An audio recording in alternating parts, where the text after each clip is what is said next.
A., what do you think was the bigger story? Was it Tyson Jones, or was it the fact that we saw Nate Robinson get KO'd? I think it was Nate Robinson getting put to sleep.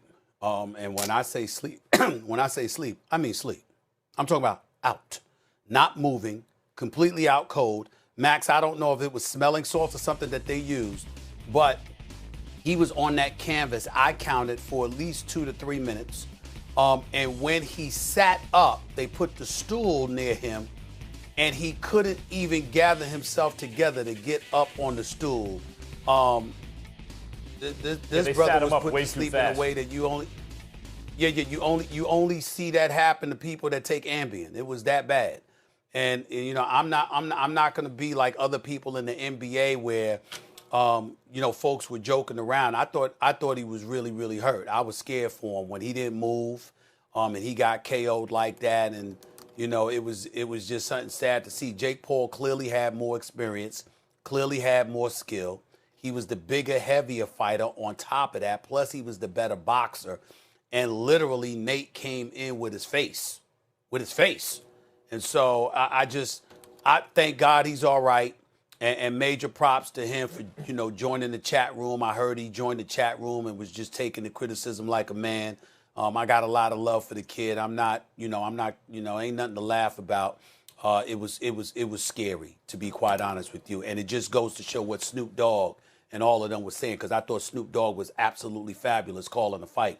He said, you don't play, and you know this better than me, Max. You don't play boxing. You don't play boxing when you get in that ring. You either know what you're doing or you stay the hell out of there. Nate is super athletic and scrappy, but a lot of people who like fight and think if they fought in the street and they had any success there, or fought in a locker room or wherever, that they're going to get in a boxing ring without being trained. No, Jake Paul had muscle memory because Jake Paul is taking his fighting seriously over the last couple of years and is really putting in the work, and it's showing. His muscle memory is just better than Nate's was, right? And so, okay, that's what happens in boxing. The biggest story was Mike Tyson and Roy Jones. That was the best version of what that fight could have been. They came in shape, Tyson especially. And the funny thing is about Roy, Stephen A., is at his best, he was a better pound-for-pound fighter than Mike, even though Mike at his best, probably the best pound-for-pound in the world too. But Roy was best pound-for-pound for almost like a decade. He was amazing. At his best, he's the best I've seen in my lifetime. But his style was based on an overwhelming speed advantage. Mike Tyson's style was based on overcoming a big height deficit and reach deficit as a heavyweight. So while Jones was considered the quote-unquote boxer in this fight, no, Jones is the athlete who needs to start feeling it, fight off a rhythm to get going. Mike is the more technical fighter, always was, and he showed it in this fight. But right around the third or fourth round, it's like, damn, Roy's got nothing for Mike. Mike is too strong. Roy even said it after the fight. You saw those body shots really hurting Roy. And I saw a look in Roy's face, and Roy is a friend of mine, like a genuine friend of mine, and I worked with him for years. And so, I'm like, Roy, don't go out like this, you know? And I don't want to see him get hurt. And Stephen A., it looked to me, he was huffing and puffing, feeling the body shots. It looked to me like Roy said, hell no, I'm not going out like this. And rejuvenated himself and made it a fight. Whether or not it was a draw, it's something else. But Roy made it competitive. He refused to just get run over. And because of that, because no one got hurt, I was highly entertained in the end. I thought that was the best version of what that fight might have been. And I wouldn't mind seeing Mike do it again, provided you match him right. Another old guy, another small guy, not a big young guy. I was very relieved that Roy didn't get hurt, because it's not, listen, Tyson obviously isn't what he's 54 years old. And you know what? It was good to see him in the shape that he was in. Obviously, he's 54 years old, so you weren't going to see the same Mike. But I was scared for Roy's life because of how I'd seen Roy get knocked out in previous years. So I'm thinking there's some damage there. And if he gets caught right, it could be, Nate Robinson. Well, it turns out that did not happen to Roy. So I was very, very relieved about that. But and Roy got caught a couple times, Stephen. But I know that. But if he had just gotten hurt, Max, and wobbled, I'm talking about Nate Robinson here. If he had just got hurt, wobbled, TKO, that would be different. But to go out the way he went out, listen, that's what everybody's talking about because of the way he went out. Literally, it's very, very rare that you see somebody literally put to sleep. And that's what happened. If you get in the ring, it's a brave thing because especially on TV and you're a famous person, you might get put to sleep, snoring and everything, out. That's the risk you take in boxing. And by the way, worse things than that can happen. But that's why it requires bravery, right? Courage. Nate was brave and courageous and maybe crazy because he was not prepared for a guy who was really taking fighting seriously the last couple of years. But, Max, what I'm saying is in hindsight, I totally get you. But for those 2 minutes that he was laying there, not moving, were you not scared? I was. Yeah, and he also, the first knockdown, he was caught kind of behind the ear in the back of the head. It's a dangerous shot.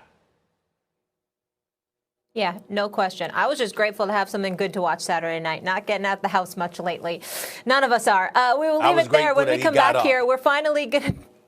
Yes, that as well, Stephen A. Yes. Tongue in cheek there. Obviously, health is first. We're talking Pats. At this point, is Cam just a guy? Let the fellas tell you this after the break. Max Kellerman.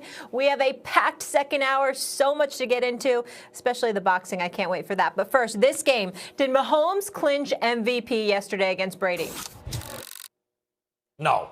He clinched MVP before the season started. He's better than everyone else. He's Mike Trout if Mike Trout just won World Series MVP. He's LeBron James if LeBron James was like drafted onto the 73-win Warriors, right?